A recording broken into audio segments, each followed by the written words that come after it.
everyone, and thanks for joining us for this earlier than usual edition of Speed Week. I'm Bob Jenkins. This weekend, the IRL, CART, the NHRA, and NASCAR's Winston Cup, Busch, and Truck Series all are in action, not to mention numerous other sanctioning bodies. The primary focus so far this week has been at the Indianapolis Motor Speedway, where drivers are preparing to qualify for the May 25th Indy 500. Here's a look at what has transpired at the Brickyard through Thursday.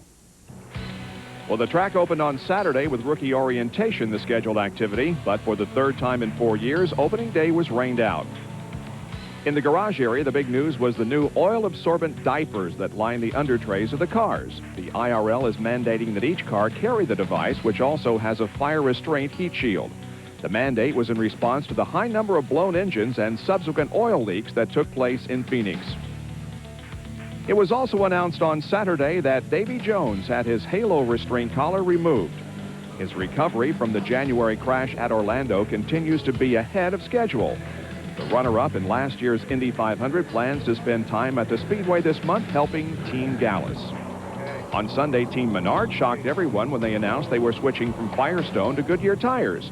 The team had put in over 4,000 testing miles on Firestones. In a less surprising move, the team announced that they had signed driver Tony Stewart through the 1998 IRL season. On the track, 6 rookies put in 256 laps.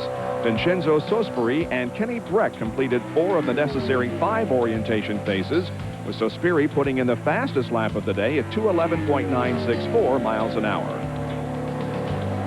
Heavy winds and rain limited Monday's activities.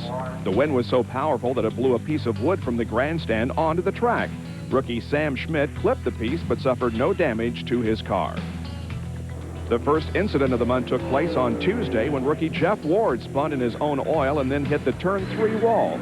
Ward was unhurt in the incident and returned in his backup car later in the day. That same day, many veterans got their first track time of the month, with Ari Luyendyk leading the way. The 1990 Indy 500 winner put in a top lap at 2:18.707 miles an hour in his Aurora-powered Treadway Racing entry despite minimal off-season testing. Also on Tuesday, 5 rookies, Breck, Sospiri, Robbie Groff, Craig Ray, and Afonso Giafoni completed the rookie orientation program, while sprint car great Steve Kinzer signed on as Sinden Racing's second driver. On Wednesday, 1996 Indy 500 winner Buddy Lazier received his replica of the Borg Warner Trophy. His likeness has also been added to the one kept at the Speedway Museum. Scott Sharp became the second driver to crash at the Speedway. He had just completed a lap at over 217 miles an hour when a seized engine sent his car spinning into the turn 4 wall. The 1996 IRL co-champion walked away from the incident uninjured. Luyendyk set the pace again with a lap of 2:20.297 miles an hour. Off the track, Team Menard was contemplating a switch back to Firestone tires as pole contender Tony Stewart could only muster up a lap of 2:15.750 fifth overall. Now for an update on that story and on Thursday's activities, here's Dave Despain. Okay, Bob, yesterday afternoon, big meeting in the garage area, Team Menard and Firestone. This morning, a standard 8.5 by 11 size press release. Firestone welcomes Team Menard back to the family. Yes, they are on Firestone tires. Tony Stewart's happy about it yesterday. He said of his misbehaving car, quote, "I'd just as soon sign autographs as go drive that thing," unquote. Today, Tony Stewart on the radio after getting back on the tires he tested for 2,700 miles here. Got a race car back, boys. 10-4. And the final word from the owner on all these tire tribulations. Well, we aren't on Hoosiers yet, so that's the good news, I guess. It's no reflection on the Goodyear guys. They worked real hard with us, and we're indebted to them. But we just felt we had to stick with what we knew this late in the week. And, you know, it was a dumb decision in retrospect on our part, but we did it, and now we're back, and, you know, that's that. I don't know what else to do. Aside from Team Menard's tire tale, blown engines or lack of engines have been a limiting factor on a lot of teams' speed. That trend continuing today. Internal parts becoming external with unfortunate frequency. Alessandro Zampedri was okay after going up in flames. That ended a great duel back and forth between Tony Stewart and Ari Luyendyk, in which they swapped fast speeds, though they only got up around 2:17 before the day was out. One of the pole favorites, Robbie Gordon, blew up very late in happy hour, eliminating any last-minute dash to 2:20. Ari Leyendijk, despite being quickest for the day and for the month, did provide us with some excitement today. What was that spin all about? Where'd that come from? Well, I did learn something today about these cars and about leaving the pits on cold tires. The tires were cold. The track was obviously green because it had rained, and the track just didn't have much grip, and it was pretty windy. And besides that, I ran a little bit lower line. I wasn't even running fast. I ran a little bit lower, and the track has gotten quite bumpy a little bit lower off the line, and that's pretty much what caught me out. How fast were you going when you lost it? I wasn't going 200. I was probably going 190 or something like that. So it doesn't seem that fast because normally you run through there at 217 or so. But I would think it would be scarier to lose it 20 miles off the pace and know that can happen to you. That's got to be a freaky experience. Well, but like I said, all those factors played a role, and especially the bumps down there where I was driving, where normally on a quick run you wouldn't be down there. So I learned something from that today. Okay, you're at 220. I've heard predictions from your camp of 222 for the pole. Nobody else is even close. Is it a race out here on Saturday, or should they just hand you the trophy and the check? Well, I wish that was possible, but you know, we still have a race on our hands, I think, because I think that Team Menard is coming back. You know, they're trying to come back at us, and we always have to watch out for them because they've surprised me a few times. The old saying, it's never over till it's over. Ari Leyendijk, thank you very much. Good luck for the pole. Thank you. Take a look at those speeds. You can see Ari way out in front of everybody else, but Team Menard coming after him after getting back on the familiar Firestones. They picked up the tempo significantly here this afternoon. Maybe the biggest news of the month, Bob, that'll come next week when the IRL announces new rules that may or may not extend an olive branch to kart. Back to you. All right, thank you, Dave. The Friday before pole day has often been the most exciting practice session, and ESPN and ESPN2 have 4 hours of coverage from the Brickyard beginning at 12:30 Eastern Time. Later on Speed Week, we'll check up on the development of Riley and Scott's IRL chassis. Plus, it's up, and away with the NHRA. Welcome back to Speed Week. The NASCAR Winston Cup Series was at Sears Point Raceway on Sunday for the Save Mart Supermarkets 300. Mark Martin started on the pole and led the first 3 laps. On the 4th circuit, Rusty Wallace passed Martin with this move in the S's of the 12-turn road course. 2 laps later, though, Wallace fell to 5th when he missed the turn 7 corner and briefly drove off course. Rusty was a contender until lap 48 when a blown engine in his Miller Lite Ford ended his day. Martin led 69 of the 74 laps and held off a late challenge by Jeff Gordon to pick up his first Winston Cup win in 43 races. In the points battle, leader Dale Jarrett used a strong 4th-place finish to maintain his advantage over Terry Labonte. Gordon remains in 3rd, followed by Martin and Bobby Labonte. This weekend, the Winston Cup drivers return to Talladega to race the postponed Winston 500. ESPN's live coverage begins at 1:30 Eastern Time. Several of the Winston Cup teams headed down the California coast this week to check out Roger Penske's new California Speedway near Los Angeles. The D-shaped oval is similar to Michigan International Raceway and will host the California 500 on June 22nd. Rusty Wallace talked about his first impression of the super speedway. When this race starts, I think you're going to see a whale of a race. We have a lot of passing in the straightaways. It's going to be a real drafting racetrack. And we're here doing the normal stuff. You know, just trying to get as fast as we possibly can, get it handled as best we possibly can, make some long runs, work on shocks and springs, a normal deal. The NASCAR Craftsman trucks paid a visit to Portland, Oregon for the Craftsman 200 last Saturday. Ron Hornaday jumped out to the early lead in front of pole sitter Rich Bickle. On lap 44, Bickle squeezed ahead of Hornaday and into the lead, where he would stay for the next 122 laps. Craftsman truck regular Tammy Jo Kirk had her most competitive weekend yet as she qualified 3rd and ran with the leaders until this lap 177 crash with Joe Ruttman. She still managed to finish 14th. After Hornaday retook the lead on a restart, Bickle used this move to get past him for good as he led 136 of the 200 laps and claimed his first Truck Series victory. Saturday's win helped Bickle stretch his lead over Jack Sprague in the series point standings. Portland runner-up Ron Hornaday is 3rd on the list ahead of Mike Bliss and Butch Miller. One driver who had planned on driving in Saturday's truck race was Toby Porter, but the 22-year-old rookie was seriously injured in a crash during Friday's practice session. Porter suffered a cracked first vertebrae in the accident and was fitted with a protective halo to help immobilize his neck and spine. Porter was released from Emmanuel Hospital in Portland on Tuesday. He's expected to wear the halo for 3 months before beginning physical therapy.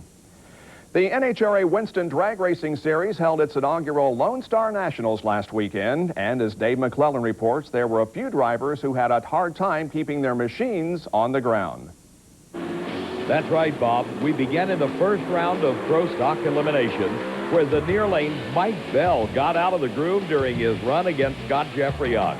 Bell's car hit the wall and rolled upside down, then skidded for a few hundred yards before coming to a stop. Bell was able to walk away from the incident unharmed. It was almost a dream weekend for Jeffrion as he advanced to the finals for the first time since early 1995. But his opponent, Warren Johnson, had a better reaction time and more horsepower. WJ's run of 6.98 seconds at over 198 miles an hour propelled him to his second win of the season and within 10 points of series leader Jim Yates. The wildest ride of the weekend belonged to Funny Car's Ray Higley. His car got airborne, lost its body, crossed the center line, and hit the wall. Higley was temporarily unconscious as his car then clipped the front end of John Force's vehicle. Both cars were damaged. Fortunately, Higley regained consciousness and escaped further injury. Force repaired his car and advanced to the finals where he faced Randy Anderson. The six-time Funny Car champ was quicker and faster than his opponent, but Anderson had a reaction time of .431. Remember, .400 is perfect. That allowed him to hang on and defeat Force for the second time this season. It was an eventful weekend for Top Fuel points leader Gary Scelzi. First, his wife Julie gave birth to their first child, a son, on Saturday. Then on Sunday, he advanced to the semifinals against Joe Amato. Both drivers smoked their tires at the start, with Amato able to steer his vehicle a little smoother and straighter than Scelzi. In the finals, Amato faced Larry Dixon, who was looking for his first national event win since April of last year. Amato regained his form of the earlier rounds as he blistered the quarter mile in 4.63 seconds at over 316 miles an hour to earn his third victory of 1997. For SpeedWeek, I'm Dave McClellan. All right, thanks, Dave. This weekend, the NHRA is finishing their rain-shortened Pennzoil Nationals from 2 weekends ago. ESPN 2 will have complete coverage of the event on Monday, May 19th at 7:30 p.m. The NASCAR Busch North Series ran in Jennerstown, Pennsylvania Sunday. Tom Bowles qualified sixth quick, but after the redraw of the top qualifiers, he started the race on the outside of row one. Bowles used the outside line to take advantage and took the lead from pole sitter Dave Dion on the first lap. But Dion and Andy Santerre put pressure on Bowles throughout the race. Tom was able to hold on to the top spot. Bowles went on to take the checkered flag and record his second career Busch North victory. Santerre finished in second. Dion ended up fifth. In other news, ARCA standout Tim Steele and NASCAR Busch Series owner James Finch are parting ways. Steele drove in 6 races in the Phoenix Racing Chevrolet. His best finish was a fifth at Las Vegas. As you probably know, the 2 chassis suppliers in the IRL are the Italian-made Dallara and G-Force of England. But in a few months, a 3rd chassis will make its debut. The cars are being built by Riley and Scott, whose shop is just down the road from the Indianapolis Motor Speedway. The modest facility at nearby Gasoline Alley has never been busier. In addition to their successful World Sports Car effort, they plan on debuting the new Hunter sports car soon. And they just signed a deal with Richard Childress to help in the design of his NASCAR teams. Despite the workload, the IRL effort is their primary focus. We're working in design. We're also working on the chassis, on the mock-up tubs, and on the mock-up body work, and on all the rear suspension. We should be on the track hopefully in late June testing, and hopefully our first race will be at Charlotte. And who do they hope to have in the cars? The 2 that we know for sure, John Paul Jr. will be doing all the initial testing, then Stan Waddles will be running late in the season. The ultimate goals at Riley and Scott are to win the Indy 500 and the 24 Hours of Le Mans. They'll debut at the Brickyard next year, but their workload has prevented them from entering in the June Endurance Classic. There was one sacrifice we felt we had to make, was to not go to Le Mans this year because of the crunch time for the IRL project. We felt that would have stretched us too far. Besides their growth, there's added pressure in the fact that Riley and Scott will be the only American chassis builder in the IRL. In so much as that that we need to be competitive straight away, and that's been the main thrust of what we've been trying to do our homework as best we can, look at the competitors' cars, see where they stand, and just make sure that when we come out on the track that we can do American car constructors proud. Early this summer, Riley and Scott will be moving their shops to a building that has 4 times the square footage as their current one. They hope to field 10 cars by the 1998 IRL opener at Orlando. Now let's take a look at the CarQuest racing calendar.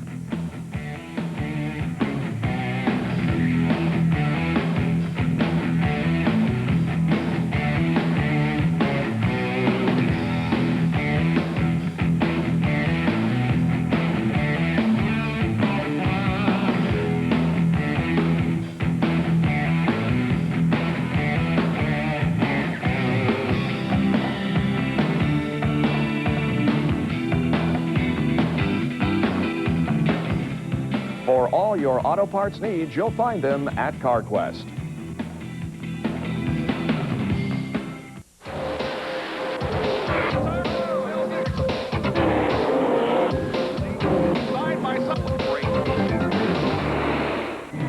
We begin tonight's short track segment with Saturday's USAC Western States and TQ Midget event on the pavement in El Cajon, California.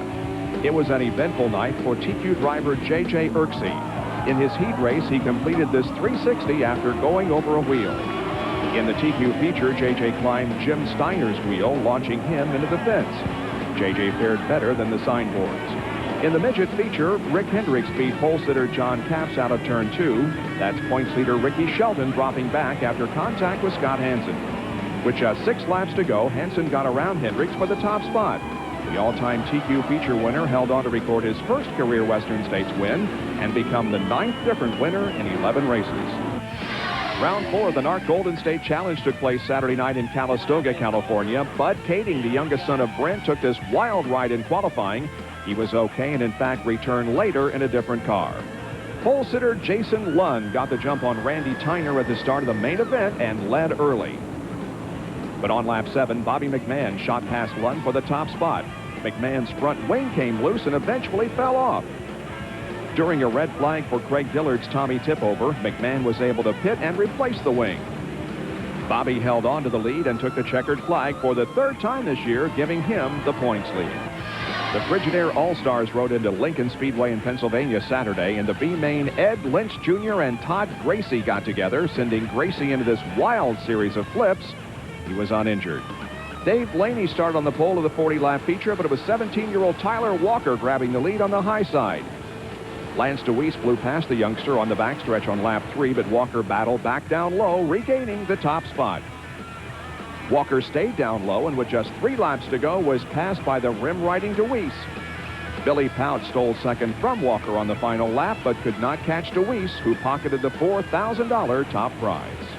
The World of Outlaws were at Beaver Dam Raceway in Wisconsin last Sunday. Pole sitter Dave Blaney grabbed the early lead in the 30-lap feature.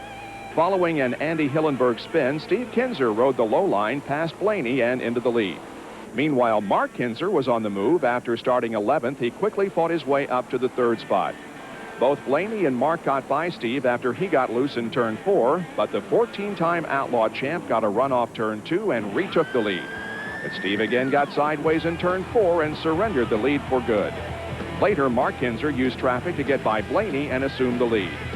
Mark stayed in front for the remainder of the event and recorded his 5th Outlaw win of the year. The SCRA Traditional Sprints visited Las Vegas Motor Speedway for the first time Saturday. Rip Williams started on the pole for the 30-lap feature and moved out to an early lead. On lap 9, Steve Osling passed the Ripper on the high side for the top spot. But just 2 laps later, the two got together in turn 2, sending Osling spinning. Williams went on to record his 2nd straight SCRA win, followed to the line by Ron Schumann and Corey Kruseman. Kruseman is the SCRA points leader and is having one of his finest seasons ever. Corey is a 2nd-generation driver whose father, Ron, lost his life in a racing accident when his son was 14. Recently, I visited Corey near his home in Ventura, California.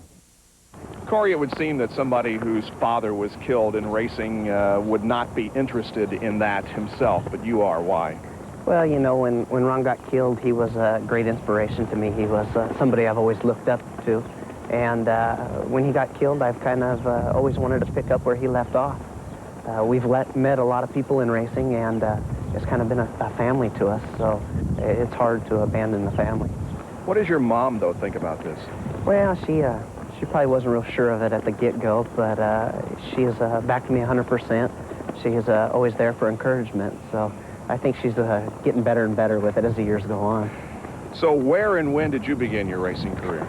We started here in Ventura, and I was 15 years old. We started racing go-karts, and we moved up to the three-quarter midget division, and now we're running sprint cars full-time. And we're starting to race the Silver Crown Series a little bit last year, and we're going to run the full deal this year.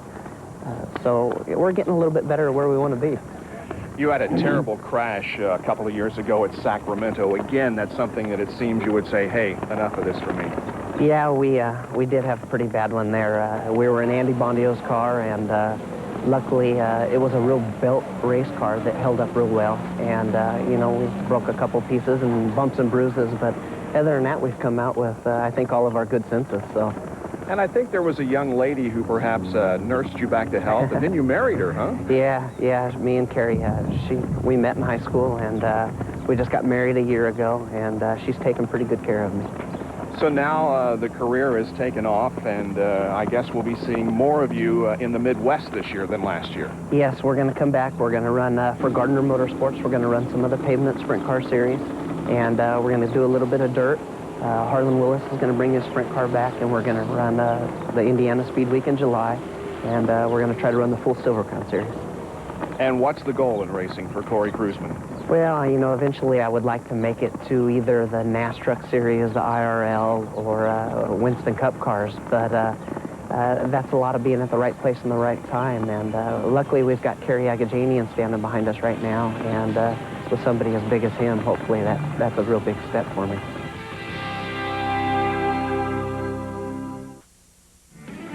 A promotional fee paid by Pikes Peak International Raceway. Opening our new 1-mile oval June 8th for USAC Silver Crown, Midget, and Super Modified action. We're racing in the Rockies. Come join us.